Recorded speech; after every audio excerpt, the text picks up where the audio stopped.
Micro TV. Learning. Learn at home. Earn from everywhere. আসসালামু আলাইকুম ওরহমতুল্লাহি ওবরকাতুহু।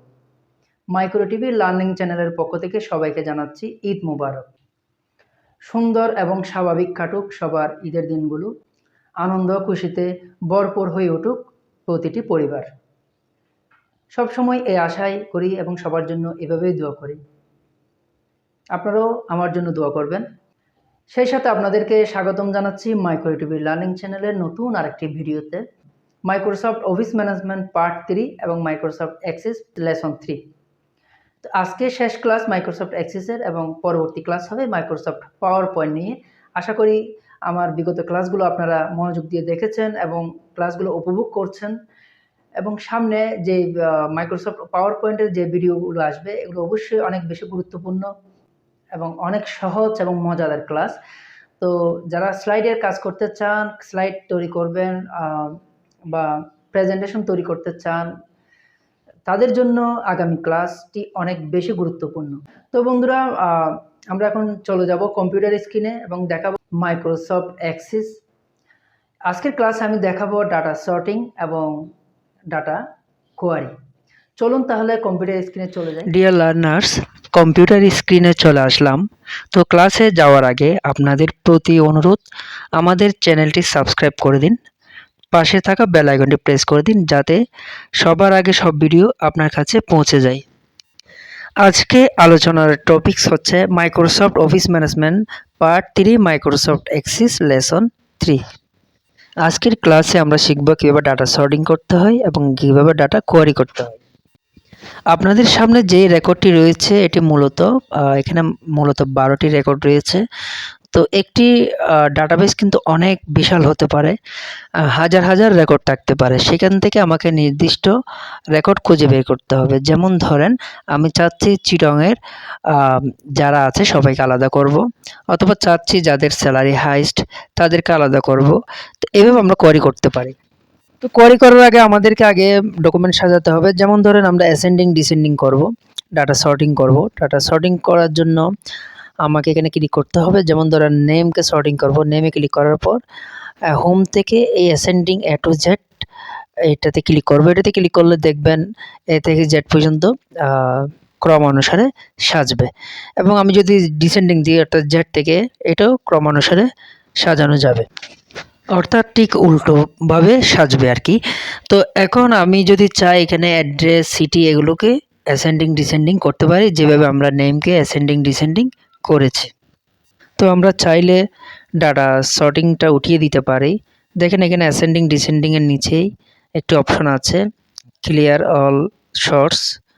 হ্যাঁ, এটাতে ক্লিক করলে আগের মতো হয়ে যাবে সব কিছু। তো এরপরে আমরা যাব কোয়ারিতে, কীভাবে ডাটা কোয়ারি করতে হয়, কীভাবে একটা নির্দিষ্ট ডাটা খুঁজে বের করতে হয় এটা।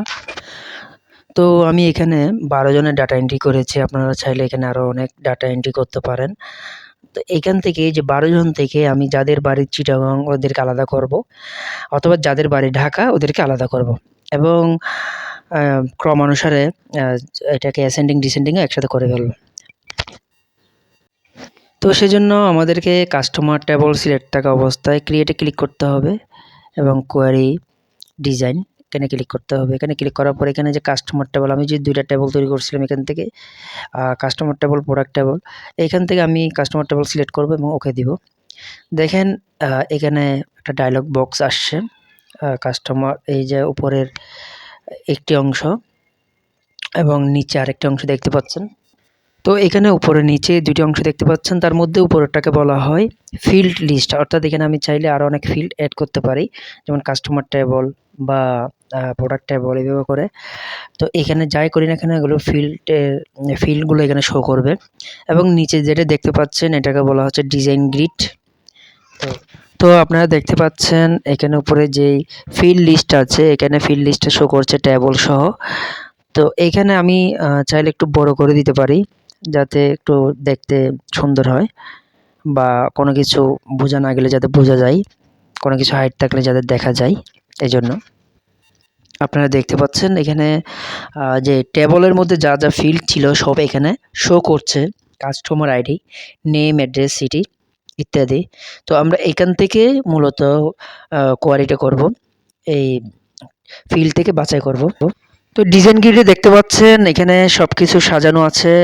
আপনার রোতে দেখেন ফিল্ড আর আপনার টেবল, শর্ট, তো এভাবে করে সাজানো আছে।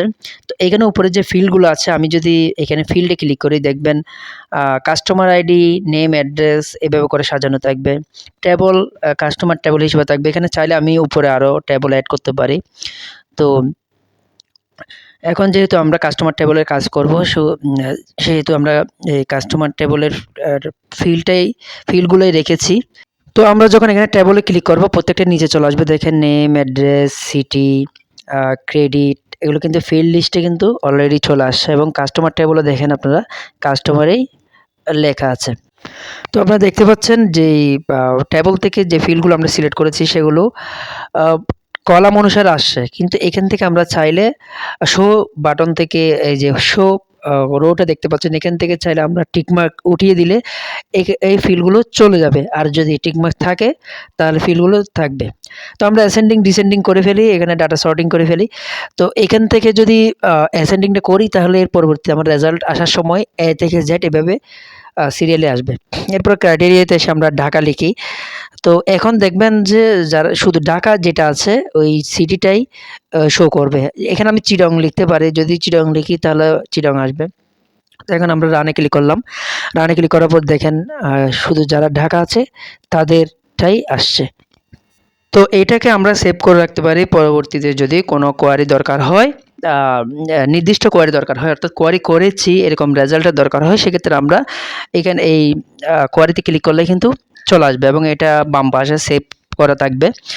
তো বন্ধুরা দেখতে পেলেন এটা কত চমৎকার একটি অ্যাপ্লিকেশন, মাইক্রোসফট অফিস ম্যানেজমেন্টের মাইক্রোসফট অ্যাক্সিস এই অ্যাপ্লিকেশনটি, এবং ডাটাবেস ম্যানেজমেন্টের জন্য আসলে অনেক সহায়ক এই সফটওয়্যারটি। তো আজকের ক্লাসটি এই পর্যন্ত। যাদের কোনো প্রশ্ন থাকবে ডাটাবেস ম্যানেজমেন্ট সম্পর্কে আমাকে মেসেঞ্জারে বা হোয়াটসঅ্যাপে করবেন, আমি ইনশাল্লাহ আনসার দেওয়ার চেষ্টা করব। আগামীতে নতুন আরেকটি ভিডিও নিয়ে হাজির হব ইনশাল্লাহ। ততক্ষণ পর্যন্ত সবাই ভালো থাকুন, সুস্থ থাকুন, মাইক্রোটিভি লার্নিং চ্যানেলের সাথে থাকুন। আসসালামু আলাইকুম ওয়া রাহমাতুল্লাহি ওয়া বারাকাতুহু। তো বন্ধুরা, আপনাদের সবাইকে ধন্যবাদ জানাচ্ছি এতক্ষণ ধরে সাথে থাকার জন্য এবং ভিডিওটি উপভোগ করার জন্য। মাইক্রোসফট অ্যাক্সিসের যদি অন্য কোনো প্রশ্ন আপনাদের মনে থাকে, মাইক্রোসফট অ্যাক্সিস নিয়ে যদি অন্য কোনো প্রশ্ন আপনাদের মনে থাকে, কোনো কিছু জানার থাকে আমাকে অবশ্যই জানাবেন। আমি আমার সর্বোচ্চটা দিয়ে চেষ্টা করব আপনাদের জন্য নতুন আরেকটি ভিডিও তৈরি করতে। তো আজকের ক্লাসটি যদি একটু প্র্যাকটিস করেন এবং যদি কোনো সমস্যার সম্মুখীন হন আমাকে জানাবেন। ডাটাবেস ম্যানেজমেন্টের এটি ছিল সর্বশেষ ক্লাস এবং আগামী ক্লাসটি মাইক্রোসফট পাওয়ার পয়েন্টের উপর হবে। আশা করি ততক্ষণ পর্যন্ত সাথে থাকবেন, মাইক্রোটিভি লার্নিং চ্যানেলের সাথে থাকবেন। সবাই ভালো থাকুন, সুস্থ থাকুন। আল্লাহ হাফেজ।